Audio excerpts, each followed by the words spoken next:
വ്യത്യസ്തവും എന്നാൽ സമകാലികവുമായ ഒരു അഭിപ്രായം രേഖപ്പെടുത്തി. അപ്പൊ എന്തിനാണ് നമ്മൾ ഈ ജഡ്ജിമെന്റുകൾ, കേസുകൾ പറയുന്നതെന്ന് അറിയാം? നിയമത്തിന്റെ തിയറിയാണ് നിയമപുസ്തകത്തിലുള്ളത്.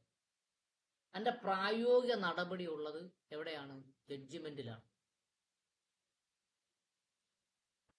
എന്തൊക്കെ ആയാലും അപ്രകാരം ഒരു അന്വേഷണത്തിന്റെ മാനദണ്ഡങ്ങൾ എന്തൊക്കെയാണെന്ന് ഞങ്ങളുടെ മുമ്പിലത്തെ വിഷയം, ഞങ്ങളെന്ന് പറഞ്ഞാൽ കോടതിയുടെ മുമ്പിൽ വന്ന വിഷയം, അതാണ് അദ്ദേഹം പറയുന്നത്.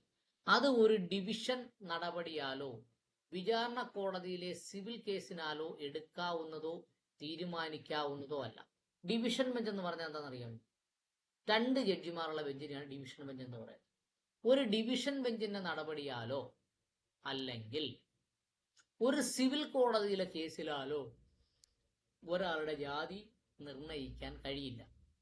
അല്ലെങ്കിൽ അതിൽ തെളിവ് നിയമങ്ങൾ അനുസരിച്ചും സ്വാഭാവിക നീതിയുടെയും അടിസ്ഥാനത്തിൽ ഒരു വിചാരണയും തീരുമാനവും വേണ്ടതാണ്. അപ്പൊ തെളിവ് നിയമത്തിന്റെ അടിസ്ഥാനത്തിൽ ഒരു തീരുമാനമെടുക്കണം, അല്ലെങ്കിൽ വിചാരണയുടെ അടിസ്ഥാനത്തിൽ ഒരു തീരുമാനമെടുക്കണം. എവിടെ പോയാൽ? ജില്ലാ കോടതിയിൽ പോയാൽ.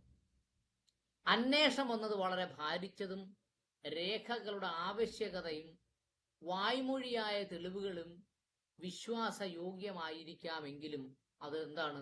ഭാരിച്ച നടപടിയാണ്. കാരണം ഒരു സിവിൽ കേസ് തീരണമെങ്കിൽ 5-6 വർഷം കഴിയും. ജാതി സർട്ടിഫിക്കറ്റ് ഇന്ന് വാങ്ങി അടുത്ത മാസം അഡ്മിഷൻ എടുക്കാനുള്ളത് സിവിൽ കേസിലൂടെ നടക്കുക. രേഖാമൂലമുള്ള തെളിവിന്റെ സ്വാധീനമുണ്ടെങ്കിൽ അതത് ജാതി സർട്ടിഫിക്കറ്റ്, പ്രസിഡന്റ് ഉത്തരവിന് മുൻപേ ഉള്ള സ്കൂളിലെ വിടുതൽ സർട്ടിഫിക്കറ്റുകൾ തുടങ്ങിയവ മറ്റൊരു സൂക്ഷ്മ പരിശോധനയിലാലോ തെളിവിന്റെയോ ആവശ്യമില്ലാതെ അംഗീകരിക്കാം. ഇവിടെ എന്താ പറഞ്ഞേ? പ്രസിഡൻഷ്യൽ ഓർഡർ വരുന്നത് 1950-ലാണ്. പട്ടികജാതികളുടെ ലിസ്റ്റ് പ്രസിഡൻഷ്യൽ ഓർഡർ പ്രകാരം വരുന്നത് 1950-ലാണ്.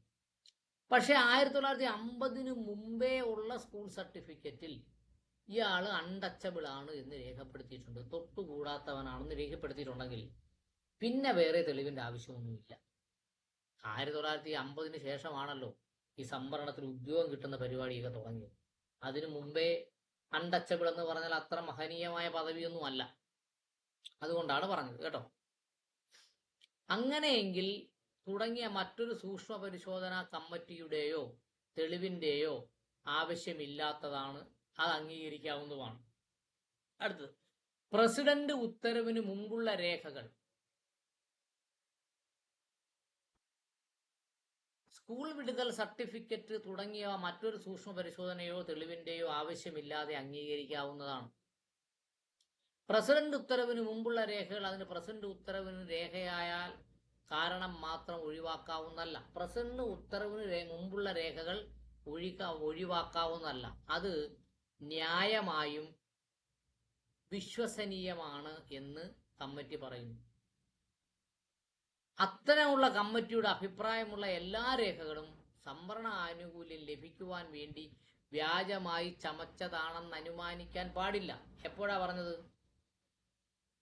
പ്രസിഡന്റിന് മുമ്പേ ഉള്ള ഉത്തരവിന് മുമ്പേ ഉള്ള രേഖകൾ വെച്ചുകൊണ്ട് പറഞ്ഞാൽ അത് വ്യാജമായി ചമച്ചതാണെന്ന് അനുമാനിക്കാൻ പാടില്ല. അപ്രകാരമുള്ള വിഷയങ്ങൾ മറ്റും യാതൊരു തെളിവുകളുടെയും അടിസ്ഥാനത്തിൽ ജാതി തെളിയിക്കുവാൻ ലഭ്യമാവുകയില്ല. ഒരു രക്തഗ്രൂപ്പ് അല്ലെങ്കിൽ DNA പരിശോധന തുടങ്ങിയ സംബന്ധിച്ച് വെച്ചുകൊണ്ട് ജാതി നിശ്ചയിക്കാവുന്നതല്ല. അങ്ങനെ ഞങ്ങൾക്ക് എന്ന് പറഞ്ഞ കോടതിക്ക് DNA പരിശോധന തുടങ്ങിയ വെച്ച് ജാതി നിർണ്ണയിക്കാവുന്നതല്ല. എല്ലാ മാതാപിതാക്കളും അവരുടെ മക്കളെ സംബന്ധിച്ച് സംവരണ ആനുകൂല്യം ലഭിക്കാൻ കളവായി പറഞ്ഞ് പുതിയ ജാതി സർട്ടിഫിക്കറ്റ് വാങ്ങുമെന്നും വിശ്വസിക്കാവുന്നതല്ല.